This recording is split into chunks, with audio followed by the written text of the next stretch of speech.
Bismillahirrahmanirrahim. Wa dzakara ghairul musannifi hukma tarikis sholati fi rubu'il ibadah. Selain Kiai Musannif menjelaskan masalah orang yang meninggalkan sholat yaitu di bab ubudiyah, akan tetapi wa amal musannifu fadzikruhuna, Kiai Musannif menjelaskan masalah orang yang meninggalkan sholat di bab jinayat. Faslun wa tariku sholati al-mahudati sodifati bihidal khamsi ala darbaini. Orang yang meninggalkan sholat 5 waktu, sholat yang fardu terbagi kepada 2 bagian.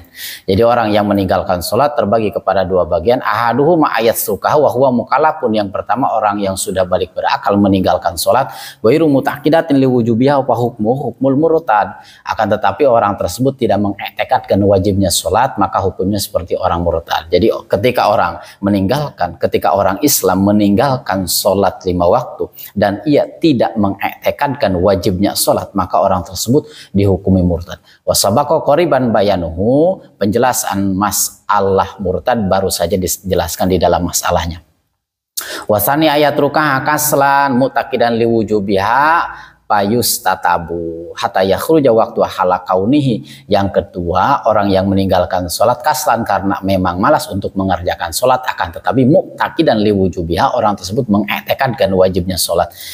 Dalam hatinya mengiktikadkan wajibnya sholat, akan tetapi ia kaslan, malas untuk melakukan sholat, maka untuk orang tersebut payus tatabu, orang seperti tersebut disuruh bertaubat.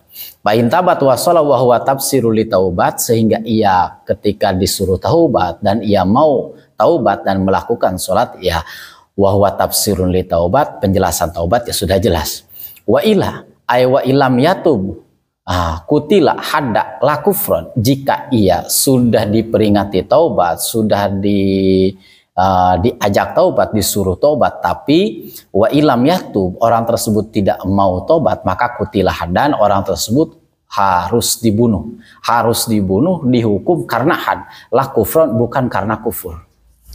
Jadi orang yang meninggalkan sholat terbagi kepada 2 bagian. Yang pertama, meninggalkan sholat karena tidak mewajibkan kepada sholat, maka orang tersebut dihukumi dengan hukumnya orang murtad. Yang kedua, orang yang meninggalkan sholat mengiktikadkan wajibnya sholat, tapi ia malas untuk mengerjakan sholat, maka orang tersebut harus disuruh tobat. Jika tidak mau tobat, maka harus dibunuh. Wa kana hukmu hukmil muslimin, akan tetapi orang yang meninggalkan sholat, yang malas untuk meninggalkan sholat, dihukumnya seperti hukum orang muslimin.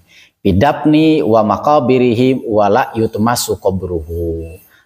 Di dalam masalah menguburkannya,